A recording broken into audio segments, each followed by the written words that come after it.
It is week 9 of high school football season right before the playoffs, and we've got Matt and Kory live in Geneseo for the Score on the Road. Yeah, guys, a beautiful, beautiful day and evening for high school football. Week 9, and Kory, we're spoiled right now. We should be bundled up, freezing, getting in the car in between live shots. We got it going on right now. I'm not going to complain at all, so don't even start complaining because it's going to change quickly for next week. But yeah, week 9 of the high school football season, and it's going to be sunny and 70 today. And by kickoff, you said what, Andrew? 60-something degrees. He doesn't know. He doesn't know, but it's going to be fantastic. You can't complain about anything. Great night of high school football. We're here at Bob Reade Field in Geneseo, one of the best places to watch a high school football game. During the pandemic, we did a stadium series, I believe. Bob Reade Field was ranked 3rd in our metro area on both sides of the river when it came to stadiums, and they would argue here that 3 should be a 1. Awesome stuff. You have the great facilities, the new field turf. You got the victory bell behind us, a tradition here, of course. When the Maple Leafs win a football game, they go ring the bell. So many great things. And Kory, we've always talked about it. They have that old school tradition. They kept these pieces, but they also have the amenities of the scoreboards and all that kind of stuff. And Larry kind of alluded to it when we talked to him in the last segment. This town is spoiled in the fact that when Geneseo plays football on a Friday night, everybody shows up out here, and it's the place to be.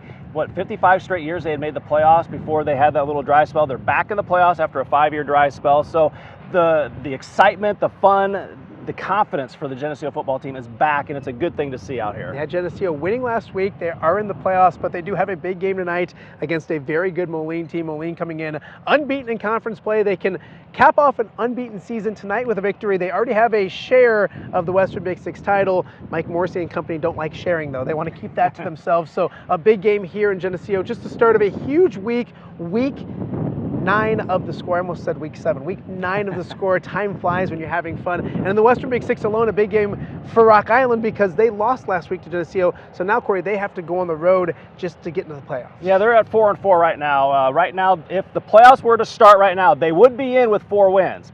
A 5th win gets them eligible for the playoffs no matter what. So going down to Quincy, a tough task because you got the 3.5-hour bus ride, legs may not be fresh, you might be lagging just a little bit to start the game. And Quincy's a pretty good football team. They can throw the ball pretty well. They mix it up with the run when they have to, but they're a pretty good football team.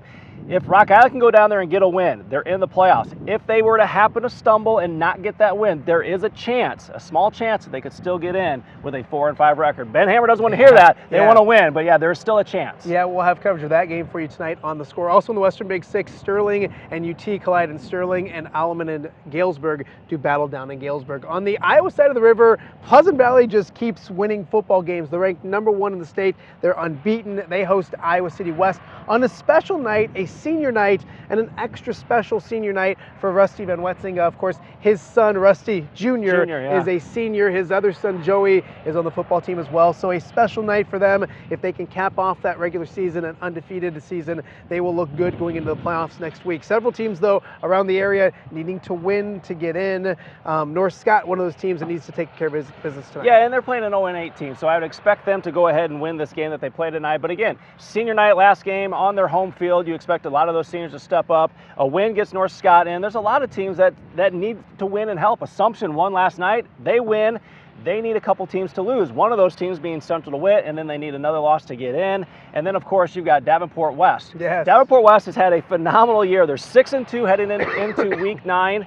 You would think 6-2 is going to get them in the playoffs. They're right there on that bubble right now. They play Muscatine tonight, a team that has a really, really good running back in Ty Kozad. If they can get a win tonight, they'll make the playoffs. If they get a loss, they finish 6-3.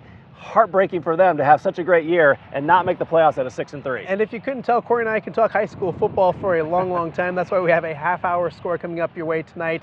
The postseason started in Iowa. The small schools have their first round tonight. Teams like Mediapolis and Northeast Goose Lake, several other schools, Easton Valley, start the postseason tonight, and more big games on the Iowa side as teams look to get, or in the Illinois side, excuse me, as teams look to get into the postseason. But we're super excited tonight because we've done 9 weeks of the Score with a guest griller. We've had some great people on. Dan Pearson, speaking of Geneseo, one of our guest grillers. And Logan Lee last week, Pat Anger, Julian Vandervelde, several great guest grillers. And Kory, I think tonight's might be the most exciting of them all. Yeah, and we're out here in Geneseo. Moline plays Geneseo. We have a former Moliner, Matthew Bailey, who did just about everything for them last year on the football field until he got hurt in that Willowbrook game.